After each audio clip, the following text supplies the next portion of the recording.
Welcome, everyone, to the podcast. And today we have on Greg Wilson with HempWood. Many of you know him and follow him online. If you don't, make sure that you do. They've got a lot of interesting ins and outs of the manufacturing process and how the sausage is made and all of the marketing and the new exciting things that are up. But what we want to do, this audience today is for the architects that are potentially going to specify this material in their projects, and then how that relates specifically to what the architect needs to know, that design professional that's part of the execution on a build, and a lot of the data that goes into that. And also, we want to get to know Greg on here because he's a fascinating individual. I've enjoyed knowing him and his family for quite a few years now, as the hemp has taken on its role in the building materials space. So, Greg, you want to just give an introduction to yourself, tell a little bit about your backstory, and then we'll get into the nuts and bolts of what the architects need to know about speccing this material, because I know you've got a lot of data-rich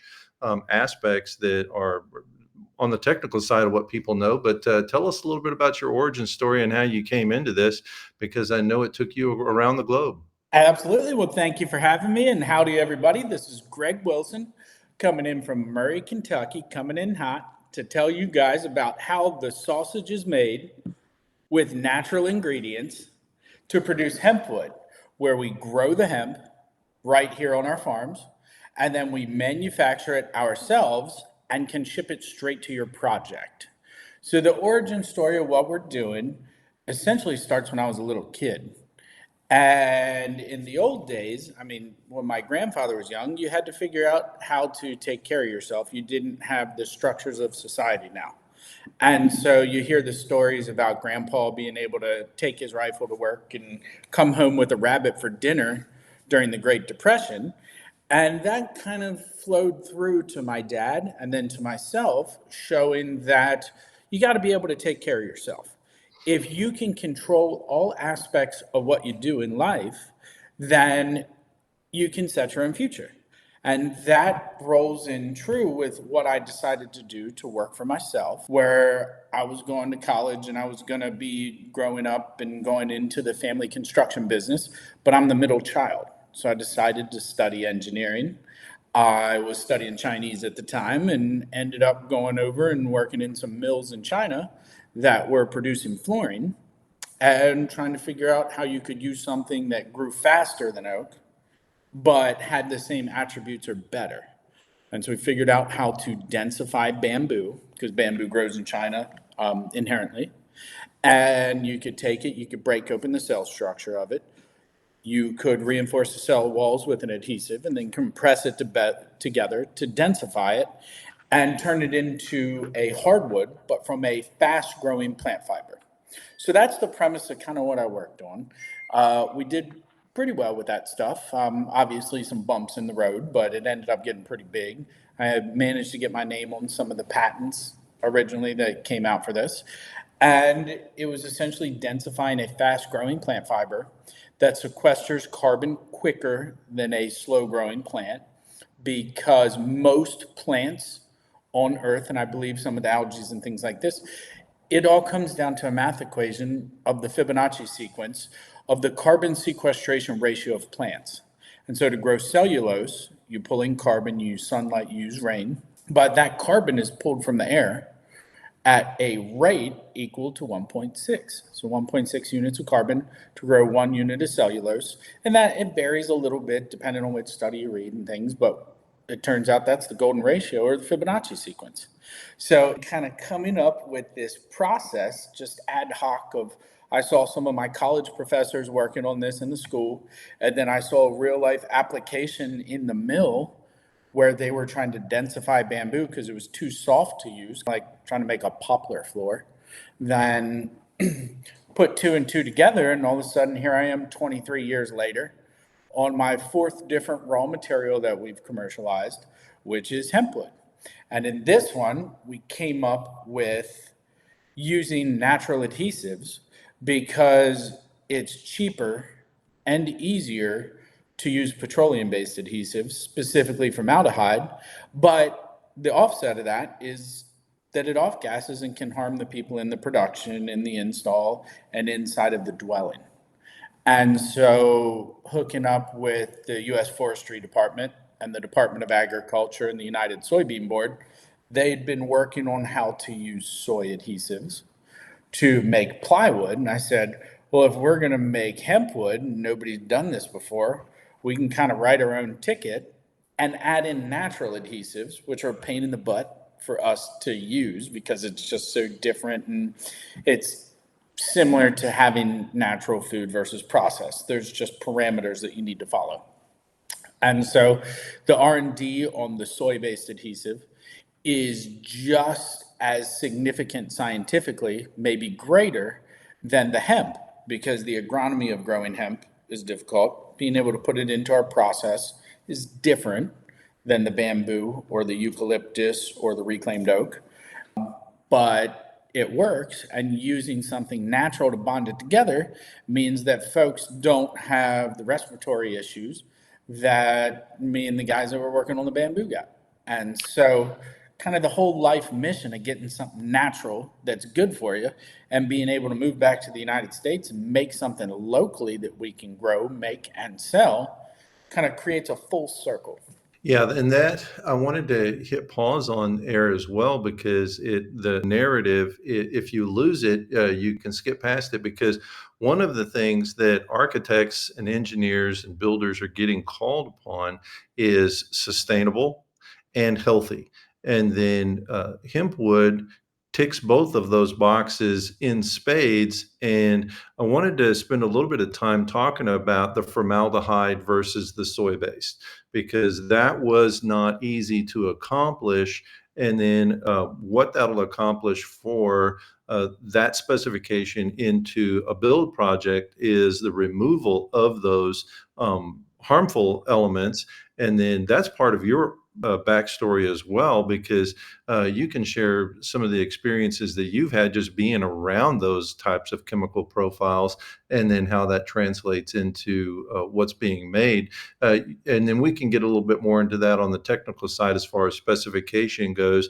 I don't want to skip too far ahead on your presentation and the slides that they've got, because I know those are very informative. But tell us a little bit more about the health side of that and how that came in, and then we can talk a little bit more about the farm side on the sustainability, because those are the two big data points that design professionals are being called on, and just to emphasize those two things and how much of a difference HempWood makes. Absolutely. So what happened is about 100 years ago, right around the time of kind of 1900 or so, chemistry really started to advance, and synthetics got a significant boost of R&D dollars, as well as uses in the market. And so when Rockefeller was creating Standard Oil, they had to figure out a use for all these different things. And petroleum being a cash cow, because you can dig it up out of the ground and it doesn't have a value as a base material, it was like the software of the time, where software, you're just selling air again to somebody. Well, this one essentially was you're digging it up on public land, and then you're putting it in a barrel and selling it to somebody. But they had to figure out how could they extract the greatest value. And that came down to putting it in, unfortunately, medicines. Like University of Chicago was started with Rockefeller dollars, from my understanding, where a lot of your medicines come from, into foods, where you have petroleum-based elements and waxes and things like that are added to foods. It's kind of insane to think about. And into building materials, or into flooring specifically. So phenol formaldehyde is commonly used in engineered wood products because it's cheap and it works very well. And when I say works very well, it is a structural A-grade exterior bond. So you could slap some formaldehyde on some pieces of wood, put them together, and build an exterior structure that is load bearing. The downside of it is it has these things called VOC emissions. And volatile organic compounds are things that are released particularly from dirty chemicals that get into the air. And when you breathe them in, it can have harmful effects on a lot of people. And so as you fast forward, the Industrial Revolution is happening, and all of these new scientific achievements are breaking out that are outrunning testing, code, regulations, things like that. And so science moves at the speed of light, whereas regulation has to try to catch up, like you're seeing in AI right now. AI is coming out and gone kind of bonkers about everything. And then you look at it and say, well, you know what? I don't really want to use AI to help me apply for a grant application, because if I put my information in there, who's going to end up reading it or using it on the other side? And so as you kind of follow what historically happened with chemicals, when they said that there was a famous movie that came out that said, it's plastic, dummy. That's where all the money is going to be made. Well, plastic, formaldehyde is essentially a plastic. And so it's a plastic that's made with really harmful chemicals, but it works really well, and it has that off-gassing, and it was replacing all of the synthetic elements that you see out there. So it used to be things came in a wooden crate, and now it just comes in some plastic packaging. Same thing with building materials. And in 1978, the EPA came out with a list of carcinogens. And being an architect, you probably know about lead and how lead paint, horrible thing. Well, it also listed formaldehyde as a cancer-causing chemical, as well as vinyl chloride. And those things are still used in building materials, especially flooring.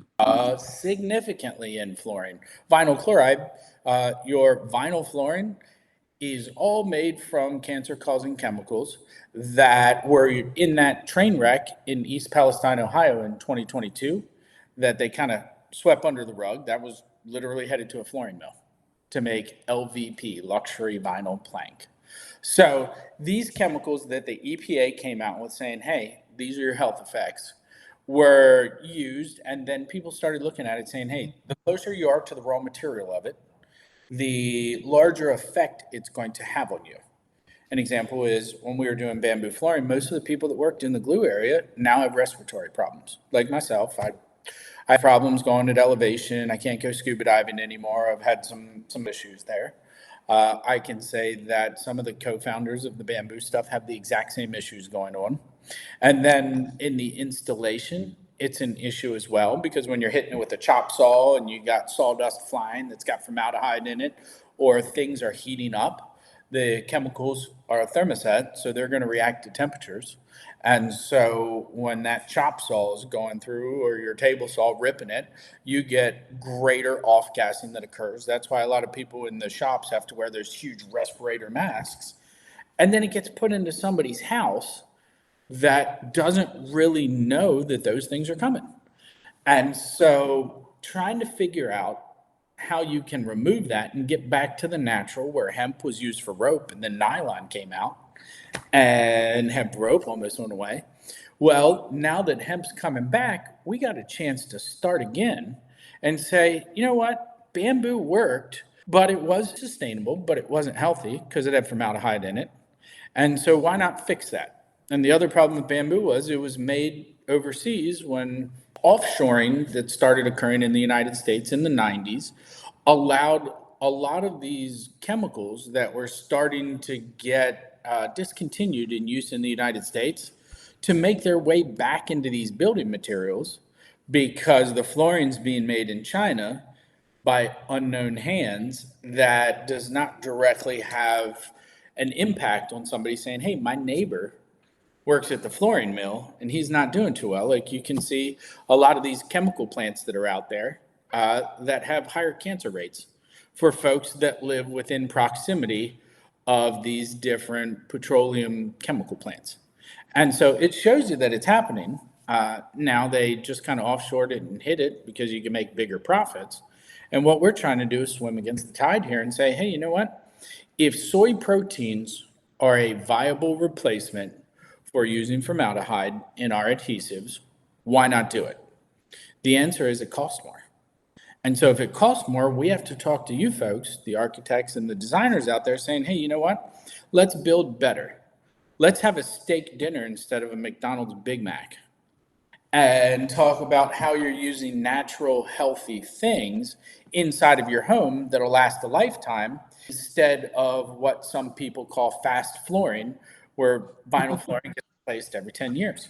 Whereas if you've got a wood floor, when you go to sell your home or you go to sell your business, you advertise wood floors, granite countertops, remodeled kitchens and bathrooms. That's what everybody's after. And nobody advertises luxury vinyl plank in my new home because that's a builder grade. That's when somebody's trying to cut corners on cost. And that cutting corners of cost oftentimes comes at the health of the occupant or the installer or the maker. And since I live on an organic farm and I'm friends with every single person who works here in the shop with me, I know everybody's wives, I can name their kids for you. I don't want to have them being exposed to a bunch of dirty stuff that shouldn't be out there to try to make an extra dollar for some sort of investor. And so that's why we grow the hemp, we make the hemp wood, and we sell it direct to everybody. So the only way that we can even get close to cost parity with some of those other products that are out there being made in America with healthy materials is to not have a middleman markup. And so we'll sell it straight to your project, whether it's a new public school in Bowling Green, Kentucky, where they've figured out that the indoor air quality directly leads to better performance of their students, or whether it's going to a Patagonia store in Tasmania that says, hey, you know what? We want to showcase that you can build a retail location without using wood. And so there's all these different use cases and purposes and things like that. But at the end of the day, it has to have the buy-in from the owners, the architects and designers, and the contractor saying, you know what, I'm comfortable with this. Let's go.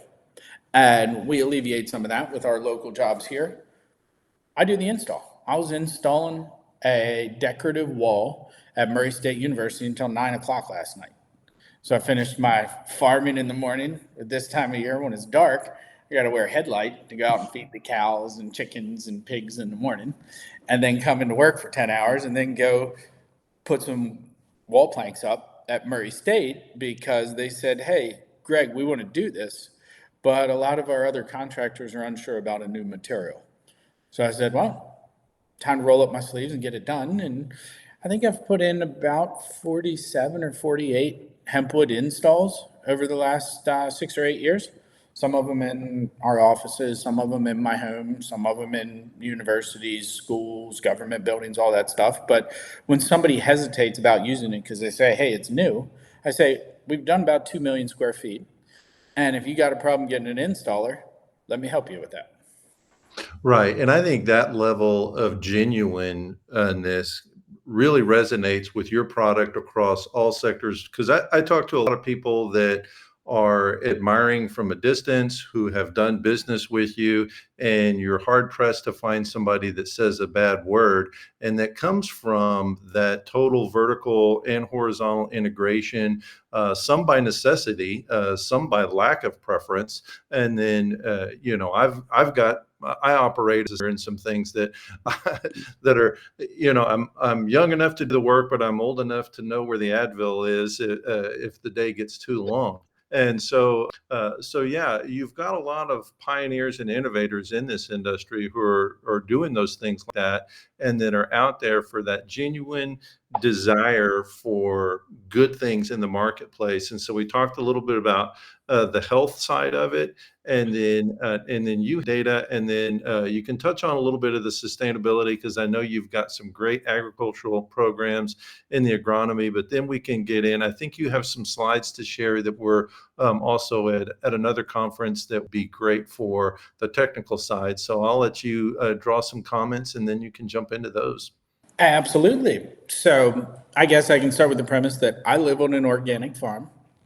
My wife and I, since I've had some health issues through the years, we kind of said, you know what, we don't want to live in the city. We're gonna do this one. If we're making a natural product, why would we live on a golf course?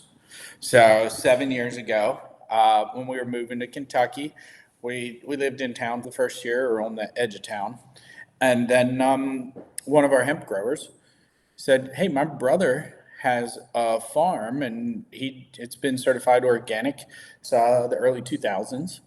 And he's like, his kids just graduated high school. He's got to go make money. So he moved to Texas to become an insurance guy.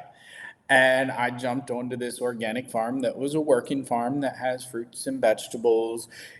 We brought our own livestock, but it already had a lot of the fencing and barns and berries and mushrooms. And it was perfect for growing hemp on, or at least attempted to. Now we're getting a little bit better at it, but the first couple of years it didn't work great. And we found that the best way to kind of get into the healthy, sustainable, natural element of it is just be fully submerged. I used to live in the bamboo forest in China for, I guess, the better part of 14 years I was over there. The majority of that time I was actually living in the bamboo forest in Anji, China. And then when I came here, spent about a year in town or on the edge of town. And now I live on a farm where we actually grow our own food. And my neighbors are the ones that are growing hemp in our co-op because they know that they're going to get paid for it.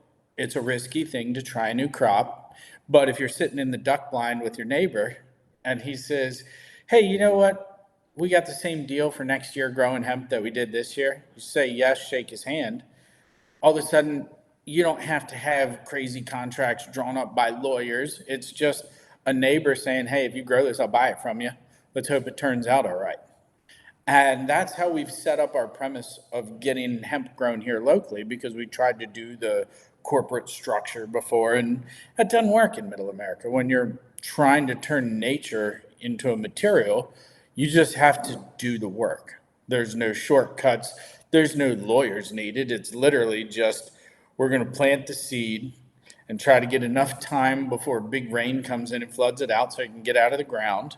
And hemp tends to grow pretty well once you get past that first kind of 10-day time period where it's germinating in the soil. With the soy flower, it's a similar scenario where we've figured out how to use soy flower through Murray State University, the Center for Agricultural Hemp. Professor Miller, he is the chair of the chemistry department at Murray State. He's an organic chemist. We're working with the Forest Products Lab at Oregon State University, where the soy for plywood was originally developed by Professor Lee out there. Him and I go back to probably 2008 or so, working on trying to figure it out with bamboo. And then when I was the one that got to sign on what we were doing, we absolutely decided to use soy. We just get soy that's grown here locally too. So our hemp all comes from within 100 miles, but most of it comes from within 5. And then our soy all comes here from the Midwest, typically within about 100, 150 miles for the soy, if it's coming from one of the soy mills that's local here. Kentucky doesn't have a soy processing plant, but a lot of it's grown here. We got one in Missouri, it's about 40 miles away. We got one in Illinois that's about 120 miles away. And then sometimes we're able to get the byproduct, which would be the soy that doesn't hit food grade.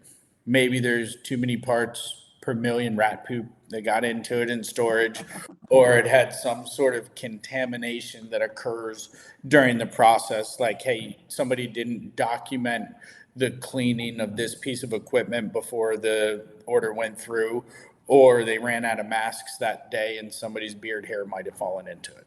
So different things like that, but that might come from a little bit farther away, because we usually get a call from the soy guys and they're like, hey, I got a truckload that's in Iowa. Can you take this stuff? And it actually becomes a secondary product or a recycled good that gets you extra lead points inside of your build. Just like our hemp, if you specifically ask for it, we grow about enough hemp to stay in business every year, which is 300 acres, 400 acres, something like that. And then we end up buying from the open market when we run out in the spring from the dual crop guys. And dual crop means that, like, Chad from Victory Hemp grows hemp for grain for human consumption.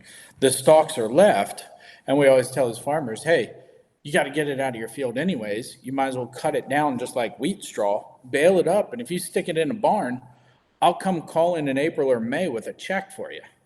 And we end up getting a upcycled or recycled product there that gives you multiple upcycled or recycled materials inside of hempwood that can get you some of those extra lead points too. So I've seen it in the previous lead certification getting up to like 13 or 14 points towards your score. The new one just came out this past summer. V5, yeah.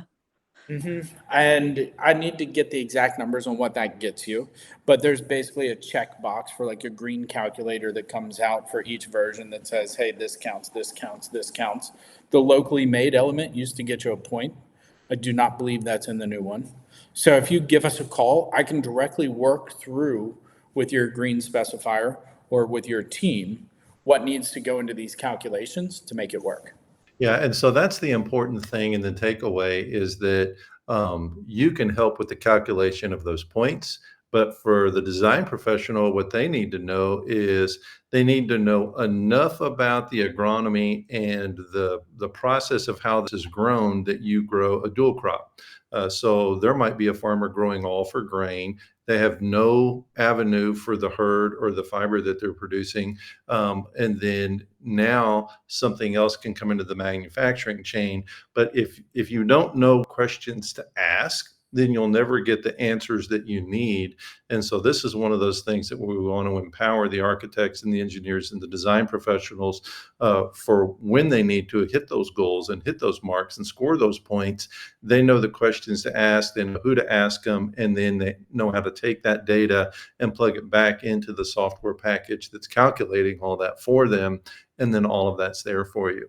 Do you want to jump into the slides that you've got and go through those? I think that's a fantastic introduction of somebody who walks the walk, talks the talk, has been there, and is still active and is doing the right things for the right reasons, and is available to the industry. And that's where the treasure comes in. So with that, I'll hand it off to you and let you run through your slides. Alrighty, well, let me get this slideshow playing here so we can kind of talk through what we're doing. And you're absolutely right, because what we do here is we work directly with you, the owner, the architect, the designer, or the contractor, to make sure that it is fit for purpose for what you're doing, that you can designate even what type of hemp you want us to use. Like when we work with Apple or those folks, they want us to use the dual crop stuff that's a smaller size. Just to make sure that you get exactly what you want. It's going to fit what you need. And we can even help you with drawings, putting together a cut sheet and getting costing so you know that you're not blowing out of whatever budget you have on your project. Just like I did yesterday with the University of Arkansas. They have a new food science building coming in. We worked with the designer on custom sizing of panels to go in as wall accents for their main area there. And then the architect and designer just put my contact information on the blueprints and went out for bid. And I had 3 different folks yesterday from mill workshops that were calling me saying, hey, I got these blueprints. It literally has your name, phone number, and email to call about this. And we were able to work through pricing and shipping and how we're even going to be able to palletize it to maximize the amount of material we can get to them at the lowest cost possible. And we could even cut these panels to specific sizes and charging the mill workshop only for what they buy, not for what falls off during the cutting process, because we got enough customers to sell it to somebody else. So the story of HempWood all goes back to the Fibonacci sequence. Fibonacci sequence, as an architect, most people know that is nature's algorithm, the most efficient use of space when a plant is sequestering carbon. Well, it also happens to be my compression ratio for making all these different fast-growing raw material into old-growth hardwood replacements. And that's justified there by the phi, Greek letter phi that you see, the little tree in the logo of HempWood. And we actually started the company on Pi Day in 2018. Invented the product in, I guess it was about 2010, were the first HempWood samples we called weedwood, because I didn't even know the difference at that point. I said, oh yeah, the manufacturing algorithm is so versatile we can turn weed into wood. Well, it turns out it's a whole different plant, whole different product, whole different scenario. But it kind of started out as a joke, just kind of sticking some glue in it and pressing it together. And now we're able to bring you healthy buildings and materials to the market that have resilience and perseverance to be able to get this into people's homes, offices, retail stores. So this is the most important part of HempWood here. As you can see, there's lots of different colors of folks, lots of different genders of folks. Doesn't matter to me. You get the job done, period. That's all that matters. So my wife, Bing, and myself here as the co-founders, she's in charge of the money. She's actually in charge of the people too. So all I do is make stuff and sell it. We got Tommy here to the right. That's my right-hand man. He started as an intern from Murray State University. He was actually the president of the ag fraternity. And he said, yeah, you know what? I'll give it a shot. And he started while we were actually building out the building here. Matt, he's the number 2 here. He was my second intern. And Austin Korn for engineering, he was my third intern. The folks down below, I've worked with them from various places before. Jimmy Song and I developed the bamboo together. DeVay Buchanan, he was the president of Mohawk for their hard surfaces, so he kind of tells me how to sell the product. Carrie, she makes sure that we actually have some money. And Lucrezia, she's an international guru on branding and just so happens to be one of our investors. So here's the story we kind of talked about. You don't really need to go into the full details of it, but I'll give you a little bit of time to read it. I'll give you my spiel. As you can see, I naturally wear flannels. That's kind of what happens from October to April here. On the farm, they're always getting ripped up and all that stuff. So you got to make sure that you got enough of them to get you through the winter. But my love of nature is what drives what I do. I hope you can see the passion in my voice and in the way I present this, because this is my life's work and I wouldn't have it any other way. HempWood will literally be on my gravestone. So what we do is we take a fast-growing plant fiber that sequesters carbon quicker than traditional wood. We take that, bond it together with a soy-based adhesive, and compress it into a log, baking it in an oven in order to solidify it or cure that soy protein to the cell wall of the woody core, the hemp hurd. And then we saw it and turn it into beautiful finishes like flooring, furniture, and cabinetry. We even have some structural elements coming out. And we have the alphabet soup of different accreditations from HPDs, LCAs, EPDs, declares, USDA biopreferreds, red list free, all of that. So here's the real thing that we're trying to drive home. On the left here, like we mentioned in the opening, that's East Palestine, Ohio. And that's vinyl chloride burning. And that was headed to a luxury vinyl plank manufacturer in New Jersey from St. Louis. I can name the companies, but I don't have enough money to fight off their big shot lawyers. So I'll just say that that's what 60% of the United States is putting in their homes or in their offices or their commercial building. Something that caused a small town in the heartland here to have to completely evacuate. And in order to kind of avoid that, what we're proposing as the solution to the sick house syndrome that's being caused by all these cruddy chemicals going into your home is plant-based solutions. And it's not just hempwood, it's hemp wool insulation or natural wool insulation.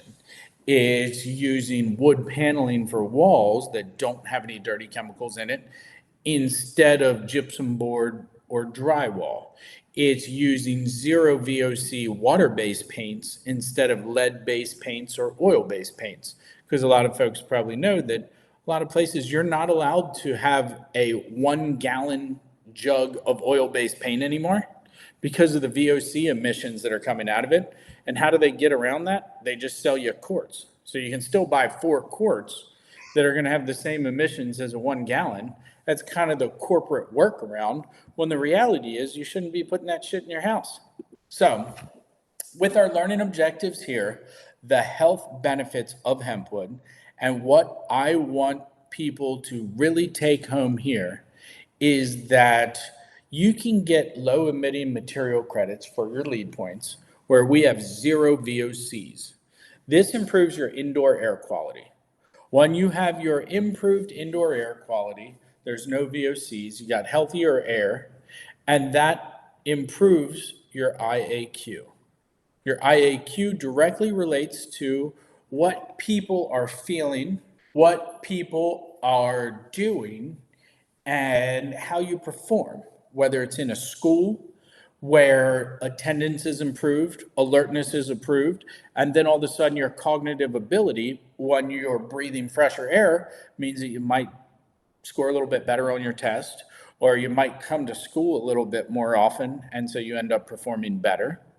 Or it could mean in a work environment, like with Google that we're working with their hotel over in London for their headquarters, they didn't want to have executives that were big shots making big bucks flying overseas to stay in a cruddy hotel room that just used builder grade materials that could cause them to not perform as well. Some of that jet lag can get taken away by breathing in fresh air.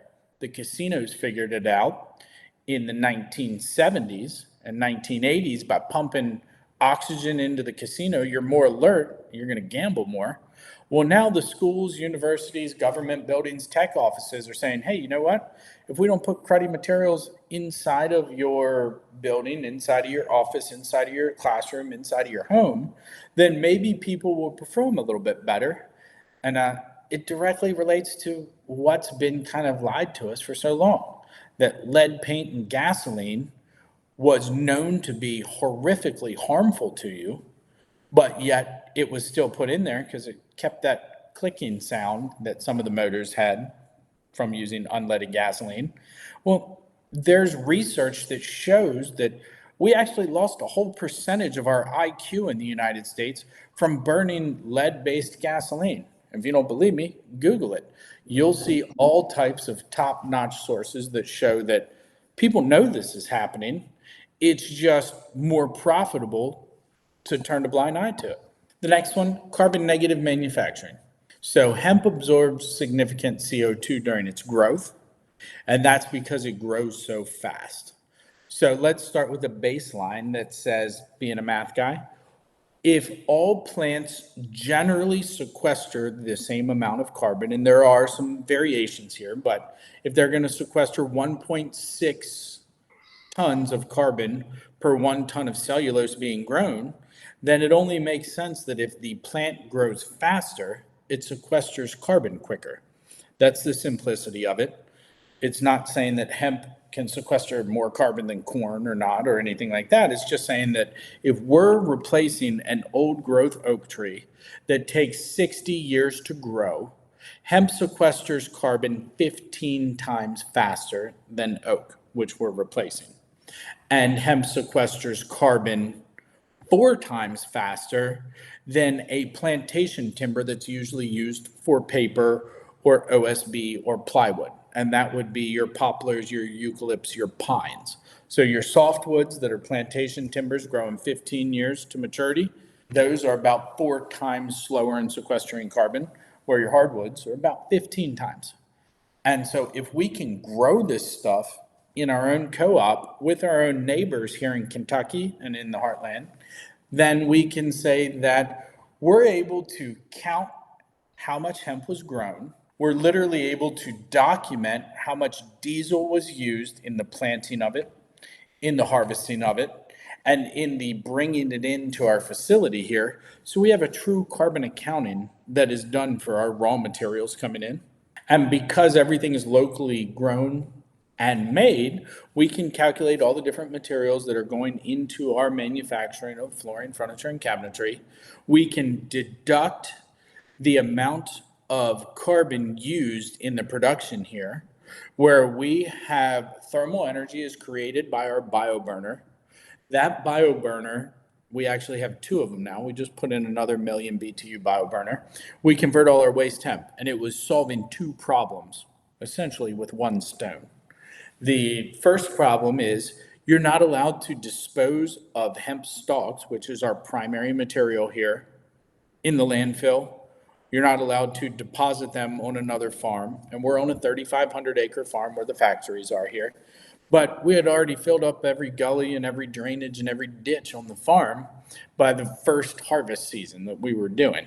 So we weren't allowed to send it other places because you have to put paperwork with it that says, hey, it's being disposed of properly here and there. So we were actually starting to burn it out back.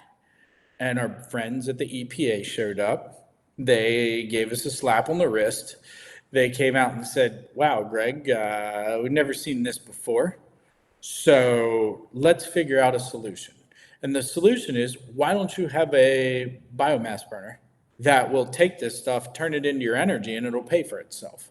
So we applied for some grants. We got that in. It works very well to the point where we grew and we built another mill and we added another one of these things.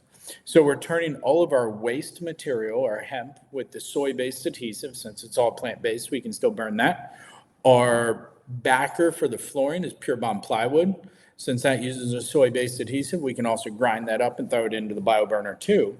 We have a zero waste process. And then we have hydroelectric, one of the big draws here coming to the Four River region of Kentucky, which is far western Kentucky. I live right on the Tennessee River. It's dammed up. It's called the Kentucky Lake. And Kentucky Lake, it is 9 miles east of here. The farm that I live on is 5 miles east of here. Anderson Creek goes through it and dumps into Kentucky Lake. That's where our energy comes from. The Kentucky Dam, and then you have Lake Barclay Dam, which is Lake Cumberland, right before they dump into the Ohio River that then right down the road dumps into the Mississippi. We have hydroelectric, and we have supplemental solar that we have here. And that solar is simply because we got sick and tired of the government, Tennessee Valley Authority, telling us that our electricity prices were going up due to the base cost of raw material for energy creation. And I got into a bit of a tiff with them, and I said, so you're telling me the water in the Tennessee River cost more this year than it did last year? And they just kind of chuckled and said, it is what it is. So two can play at this game. We built a solar farm. What else we're getting into, the learning objectives, is regulatory and safety compliance. We have your class 1 fire rating for your walls, for your floors, for your structural. It is mold and pest resistant. The soy-based adhesive has additives that we put into it that make it so insects don't want to go after it. Big secret, we can use potassium sorbate, we can use borax. It's easy. Your building compliance, we meet all of our required codes for our face grade hardwood products. That's your flooring, your furniture, your cabinetry. That way you can use it in any space, even in fire areas like a fire escape. And then we have our environmental certifications that are numerous. You can get lead points from what we're doing, the EPDs, the HPDs, the LCAs. USDA BioPreferred is one of my favorites. And we have our declare label that says we don't got any dirty junk inside of here. Yeah, and I think that's what's important for everybody to understand is that this is not some innovation that's underway. This is a mature innovation that is in the market with all the maturity of all those testing and designations and certifications that any design professional who is wanting to achieve that can connect the dot, make the plug in, and then has everything verified there. So where their career for specification and certification is not at risk because you've done all of that and you have that along the way that can be used for that reliably. Absolutely. It has taken years, lots of time, lots of treasure in order to get all these things through. Just so people know, if you're not aware, the LCA and EPD process that we did the first one for wood in the United States, and it cost $47,000 in 2020 in order to do an EPD and an LCA. And so I know there's different models and different versions of ways of getting that cost down, but we took it straight on the chin. We did have the United Soybean Board that definitely helped us with the financial aspect as well as the scientific aspect of collecting all the data with it. So kudos to them. But it shows that this isn't just to kind of work it up in the basement and try to sell something. This is right now 16 years in the works. And if you count my prior experience, we got 23 years turning plant fibers into logs, and myself alone. And some of my mentors have been at it for twice that time.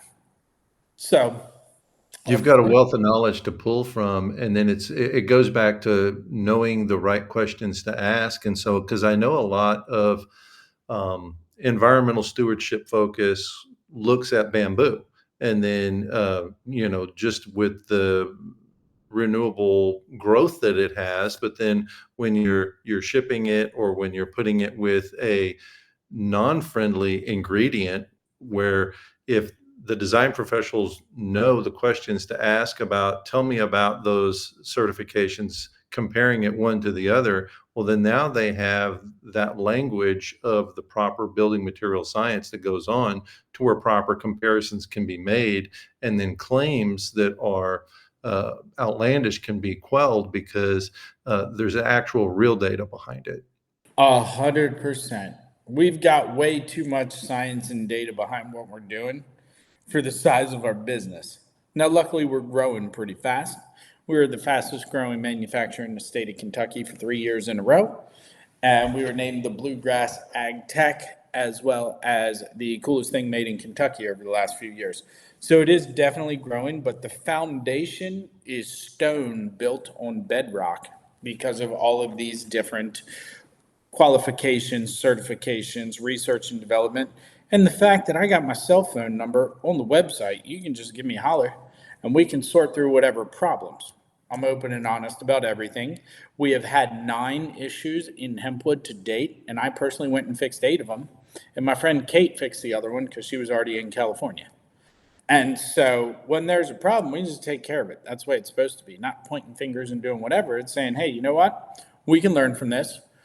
And when the owner's on his hands and knees fixing the problem, it gets fixed a lot quicker, right? So, and the actual that you can contact the manufacturer, like if you're doing this and you're specifying something, out of country, good luck with that.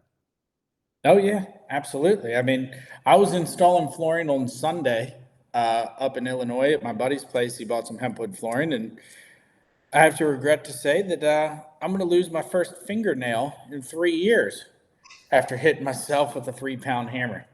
So I'm definitely hands-on with what we're doing, even doing installs, whatever it takes to get it done and make sure everybody is happy with what they have. And hempwood is known as a quality product that lasts a lifetime.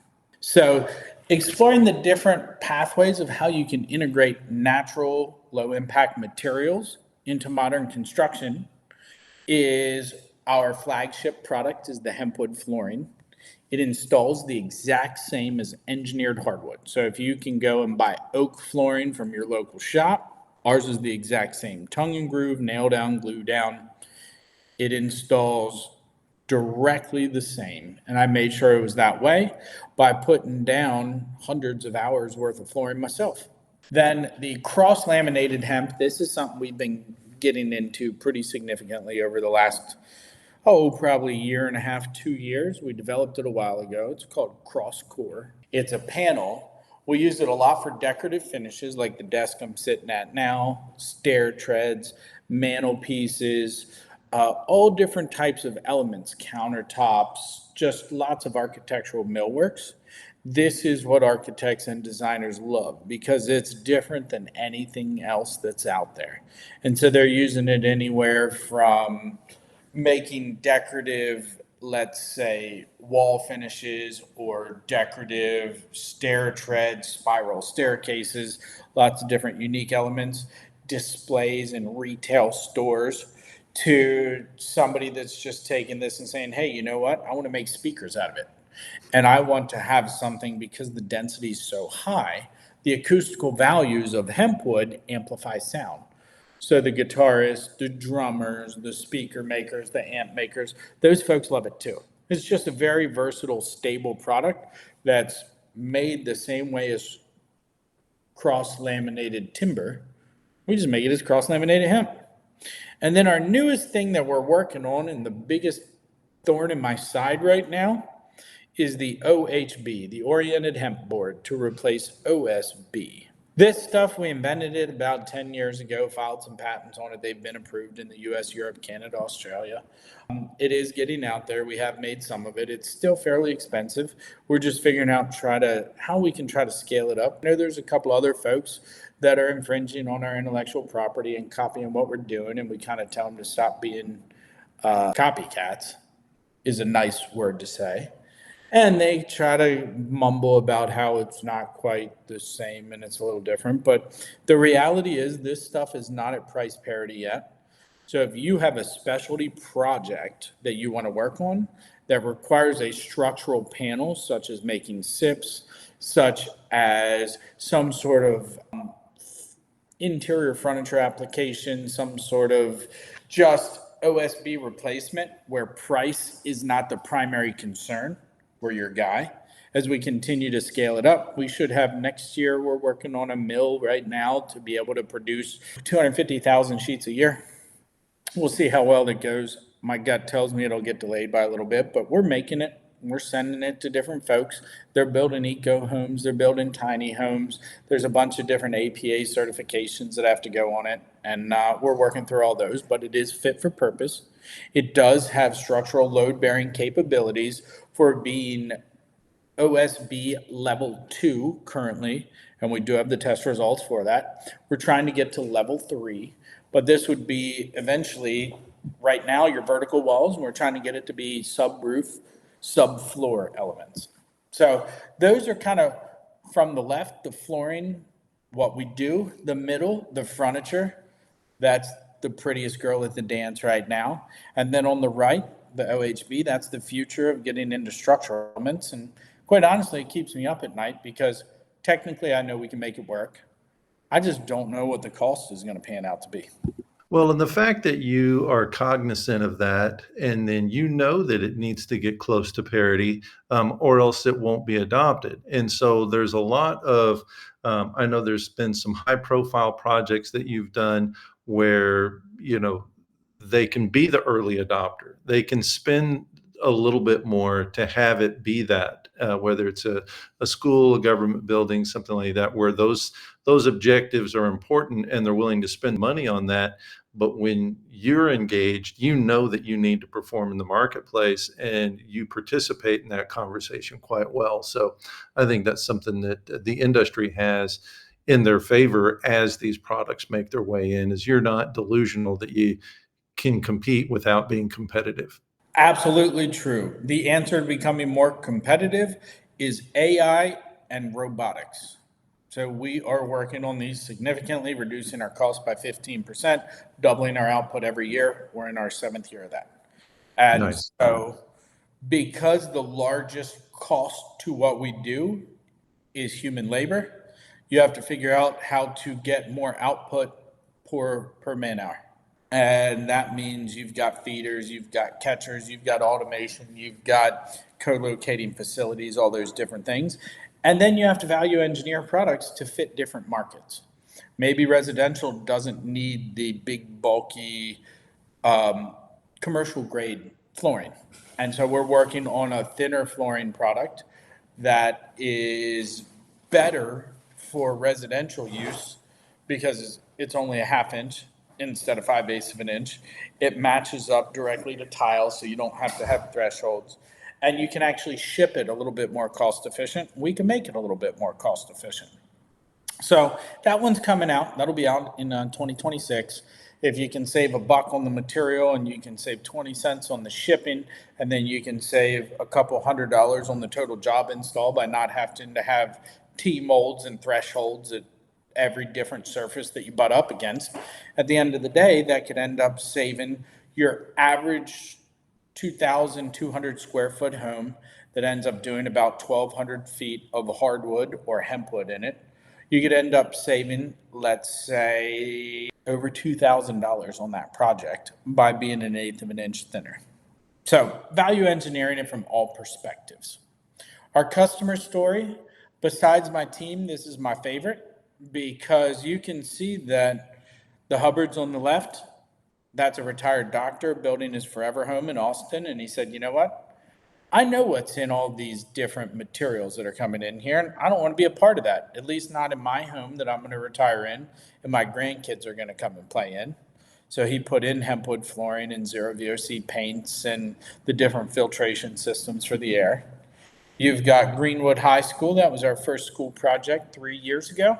They did the whole school, about 60,000 square feet of flooring. Bowling Green, Kentucky, Warren County is the #1 school district, but just about every measure in the state of Kentucky.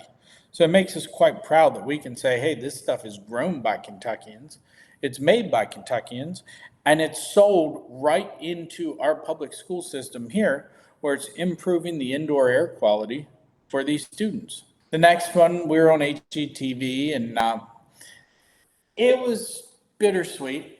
I don't know if I fit in with the Hollywood folks, but they're nice enough. There was a lot of emphasis that I found in that about how you can flip something into a profit. And I found that HempWood is more of a owner-occupied product because it's what everybody wants. It's just not what every builder buys when they're worried about the bottom line. We've done a bunch of BMW dealerships over the years and Chipotle stores. We've done some Patagonia stores. Believe it or not, cannabis shops love HempWood to build out with. So there's lots of different uses. We've had there's been a couple thousand installs over the last 6 or 8 years that have actually touched every single continent except for Antarctica. Here's a little bit of what we do. We got cabinets, we got tables, we got flooring for commercial, residential, schools, universities, government buildings. It actually goes really well with all these countertops, tabletops, cabinets, flooring, just whatever you want to make out of it. Check out our catalog, go to hempwood.com, see what we do, get some samples off Material Bank, and try to put it into your next project.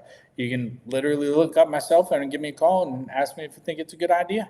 Yeah, and I like that you can do those samples and that it's part of the bank of materials and how professionals already access that. So again, it's not new to the party. This is something that's been around for a while that has those actual test verifications. And I don't know what could be harder on a floor than, a bunch of school desks and high schoolers. Yep. Absolutely. Luckily, they don't allow pen knives in public schools, so they're not trying to whittle on it. And it stood up to the rest. I can say the biggest complaint from the schools is the kids put chewing gum on it, and then the folks got to come back and clean it. And said, well, is that a problem with HempWood? He said, nah. The janitor, custodial staff just said, nah, that's just a problem. Kids have chewing gum and cell phones, and somehow they don't pay attention because they're playing on their phone, and the chewing gum ends up on the desk or the floor. And it's a full-time job to try to get it off everything. Next thing we're going to talk about here is something that's just what makes us special. Why are we different? Why do you want to design your next project with HempWood rather than something else that you could get that's more convenient, that's cheaper? Because that's our Achilles heel. Our Achilles heel is we're not the cheapest, we're not the most convenient. So we have to prove to you through our story why you want to use us. And so it's pretty dang cool to grow hemp. From what I understand, we're a top 10 cannabis grower, if you want to call it that, in the United States. We end up having probably about 600 to 800 acres a year that come in here. We grow about half of that ourselves. And if you plant 1 million plants an acre, I don't know too many other people that can say that they're growing 300 million or 800 million hemp plants. The soy-based adhesive is near and dear to my heart because I know that this makes a difference. And by not using formaldehyde in what you're doing, the world is a little bit better of a place. And soy tends to tick the boxes. And then the renewable energy. You know what? It wasn't cheaper. A lot of people told me that was a dumb idea. And I did it anyways because it's the right thing. And so these elements here of doing it in America, growing hemp with our neighbors, using a healthy plant-based adhesive, And powering our mills with renewable energy means that we're not going to be able to compete with something that's made with child labor in Cambodia, sold through those big flooring companies in Dalton, Georgia, that then distribute it through the big retail stores that'll go unnamed because they'll sue me into oblivion. But they can't even name all the chemicals used in the printing on their box, let alone what goes inside of their flooring or inside of their product. And they'll come up with this will be a great aesthetic design for what you're doing. You're like, all right, who made this? Can you tell me that Adam was the production supervisor on the day that your flooring was made, and that Ishmael put it in the box, and that Matt was in charge of all production? Can you say what benefit it had on a small community here, where every person who works at the shop here can afford to buy their own home because we decide to pay our people better? That if somebody's sick, they can take a day off of work and get paid by using their PTO? No, that doesn't happen in the cheap flooring. And so you're really buying into the story of this is how you rebuild your community, by keeping your money local here instead of going to a big corporation that then outsources that product to a third world country, and the finance folks on Wall Street run off with all the money from it. We got a little video here. You guys have probably seen it online, but we'll let it play for a second. My buddy Will is the one whose voice is in here. We used to say he had a radio voice. Dried stalks are separated, crushed, and submerged in a plant-based, no-added formaldehyde resin. A drying kiln circulates air to cure the resin to the stalks. The hemp is then pressed into blocks and baked in the oven. Blocks are then carefully cut to order. The zero-waste system uses leftover product to power the on-site bio-burner. At the milling factory, HempWood organic flooring comes together.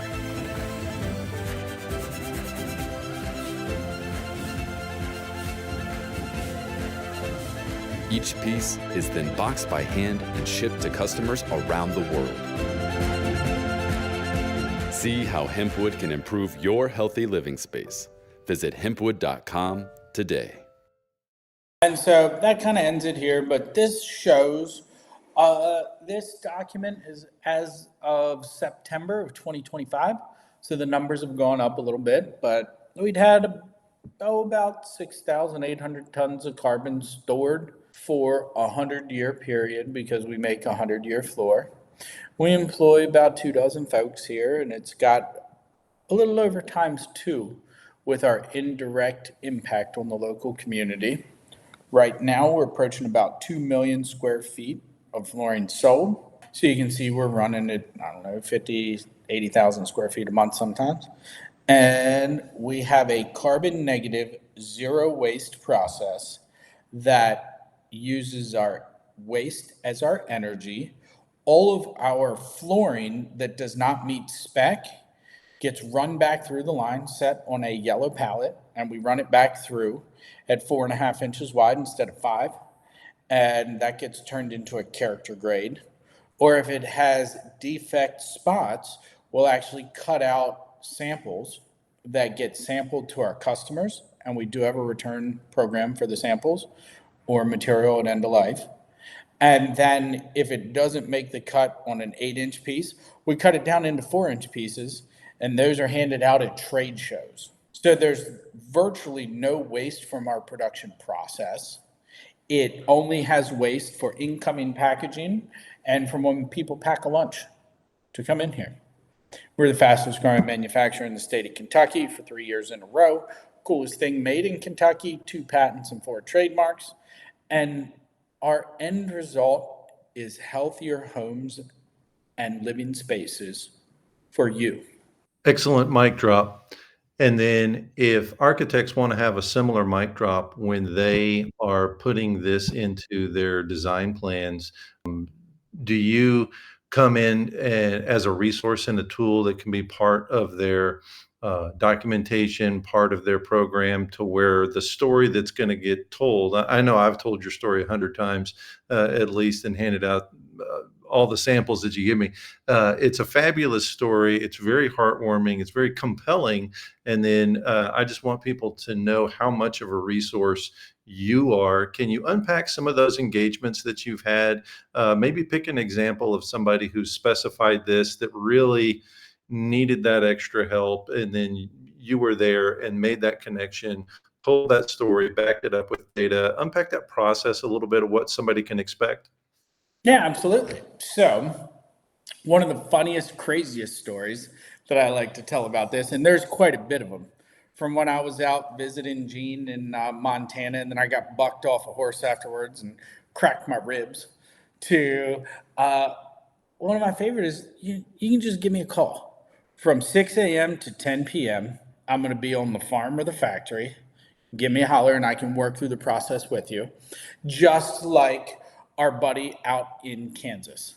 And so he had bought a nuclear missile silo and was converting it into an Airbnb. And I'd spoken to him a few times about it.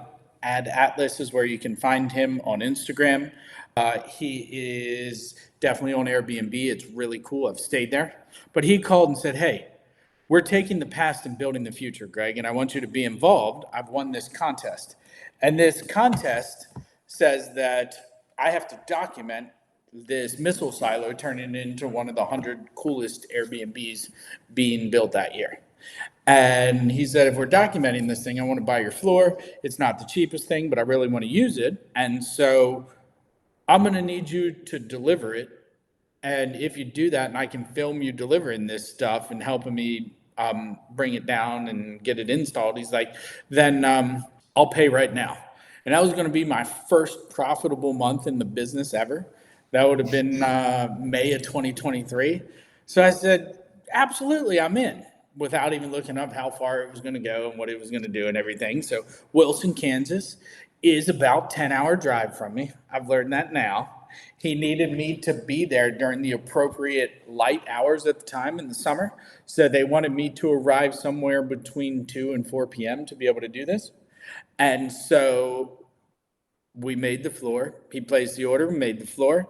I threw it in my trailer and literally drove it to Kansas, waking up at the butt crack of dawn to be able to get out there at his appropriate filming time. I had no idea what I was getting myself into. I figured there could be zombies or whatever happens at retired nuclear missile silos. And so I showed up. We're about 20 miles from Wilson, Kansas. It was literally in the middle of nowhere. You can see Route 70 about 6 or 8 miles out, like just off in the distance. Showed up. We got there. He filmed it. They had a crew there. It was really cool. There was drones flying around, filming my truck with a trailer pulling up with the floor.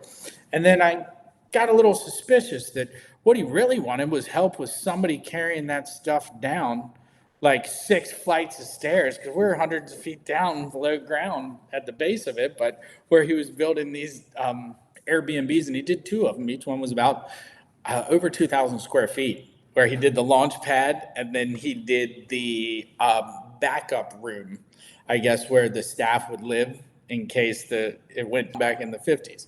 So we ended up carrying, when he did the first floor that time, over 2,000 feet down, like, we'll call it 8 flights of steps. I forget. It was forever. And then we went through and he wanted to say, hey, look, let's see what these moisture barriers are, how well this is going to work. And what do you think of this? And that, I was like, to be perfectly honest, the construction of a nuclear missile silo, even as an engineer, is different than anything that I'm attuned to. And I got to see like the 1950s federal government engineering and how freaking sweet that was.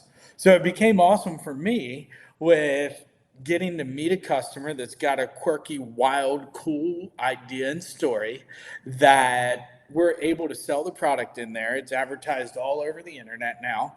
We got to help him make sure that he was going to meet what he needed with getting the place proper. And I'll tell you what, That concrete has not cracked, and it's like 70 some years old because they used a high silica content inside of there, silicone or something like that, so it could withstand an indirect nuclear missile hit of 1 kilometer or greater away. And they had all of the lights and they had all of the different elements in there so they wouldn't get shook off. They were on springs. So you literally had the lights hanging down from the ceilings on springs in this like below ground bunker that it was magnificent. It was really cool to see something like that and be involved in a project. And now he's done more of them. And the next morning when I woke up at this thing, I was sleeping and he had built these little dome houses. So he had a campground there and he had built some dome houses and then he was finishing off the nuclear missile silo. I heard this cackle, and we don't have pheasants where I live here in Kentucky.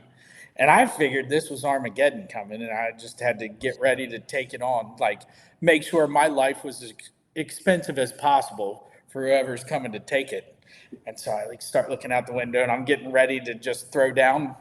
And it turns out it's pheasant mating season, or somehow they're battling, and I didn't have to take on the zombies, but we did accomplish a really cool project. So you're ready for Armageddon, but didn't need it. That's about as custom of a target that I think anybody could be required to hit on a manufacturing side, and then you hit the bullseye, pun intended, at the silo. So keep that in mind. All the projects are unique. Everybody's project is unique, from a house all the way to the Airbnb unique applications. And we've seen a lot of those. The ecotourism is very popular, health and wellness facilities. And then that focus of the building industry is gaining so much traction. And we look forward to what can be brought to it by HempWood. Any other closing parting thoughts on this that the architects and the building professionals would want to know, or some popular questions that you've seen asked along the way? Well, the durability is a big thing that people ask about, and we're 20% harder than hickory. So your dings and your dents are not an issue. We've not had a claim for that at all. I can say that talking to us and being able to help, we have different grades of product for different visual and performance attributes. So you can literally contact me or my team here and say, hey, I need commercial grade, I need residential grade. This is going to be in a wet area. What should I do with that? How should we prep this? How should we make it work? If you've got wall accents or designs or any sort of custom work, we can run the gauntlet of whatever you want, because we own the mills and I make the decision of what we're going to make. So I can say yes to some herringbone walls, or what we were doing last night where we were literally making these statement walls at Murray State that has MSU spelled out in HempWood letters inside of these parquet finished walls. It's pretty neat. So we can do whatever you want, customizable out the wazoo. There's a cost that comes along with it, and I'll try to kind of get it into whatever budget you're looking for. We can do stuff that is on the more budget side, but it doesn't perform as much as the stuff that's like the school grade material. So whatever you're looking for, just let us know, because we only fit in with architects and designers and artists, and kind of the round in the square hole, or is it go the square peg in the round hole, whatever that one is, that's us, because it's always quirky, weird, neat, unique. We've had people fly me to California to install a wall in their private winery. I don't know why the heck they did it, but it was cool. I got to go to California for the weekend. Whatever you're looking to do, just let us know. We'll make it work for you. Well, it's not every day that you find a product that is sustainable. One, it's healthy, and then it's quality, and it's sexy. It's one of the sexiest, unique looking products that you can put into a project. And so we're looking forward to see it and a lot more. Any other parting thoughts? I think this was great. We can wrap up and get people their credits for continuing their education, and let people know that there's several other podcasts like this coming on, from the supply chain to people who've done actual projects as well. So check out the rest of the CE credit hours that we have on all of our other offerings. And Greg, this has been a pleasure. It's been a delight to see you grow in the industry.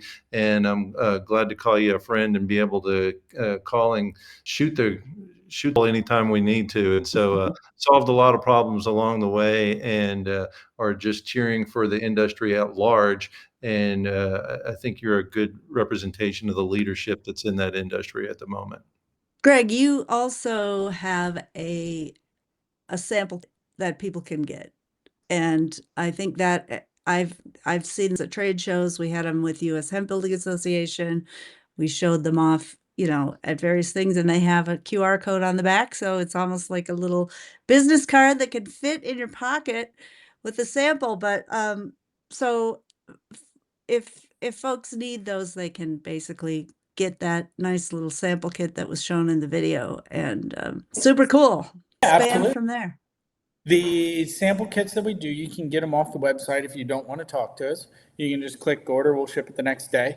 If you want to give us a holler and talk about your project, I'll probably hit you with the Boy Scout honor line of saying, hey, I can send you this sample kit for free if you really have a project right now, Boy Scout honor. Or if you're just kind of kicking tires, I got to charge you for it. And it's $30, including your shipping, and I'll credit it towards your first order. And that's just because it goes back to taking care of my folks here. We get a dozen free sample kit orders requests per day. And we have to kind of filter out, hey, we can't afford to send $500 worth of samples for free every day or whatever. And so we have to just make sure, hey, you know what? The beauty of being locally made is you can say, yes, I'll do it. And then you do it, it's easy. No problem, no brainer. But if you're just kicking tires, keep it around. And if you order flooring a year from now or whatever your project is, we'll credit it towards your order so it's free anyways. So if anybody wants to check us out, hempwood.com. Across all the social media handles, we're the only hempwood in the world. And you can even come down and visit us. I recommend staying at the cabins at Kentucky Lake State Park. It's about 8 or 9 miles away from the shop here. You can spend some time seeing the elk and bison over in the land between the lakes. Come over, get your picture. If you come in August or September with some 10-foot tall hemp, pick up your order and go on your way. Make a weekend out of it. Nice. All right. Well, that was Easier than great. flying to facilities on other continents. And then it's definitely something that's part of a ad proposition for any of these design projects that really want to keep that narrative and keep it in the United States, keep it sustainable, keep it healthy, all of those things. Greg, we appreciate you having you on. I look forward to seeing you in the future. Absolutely. Take it easy.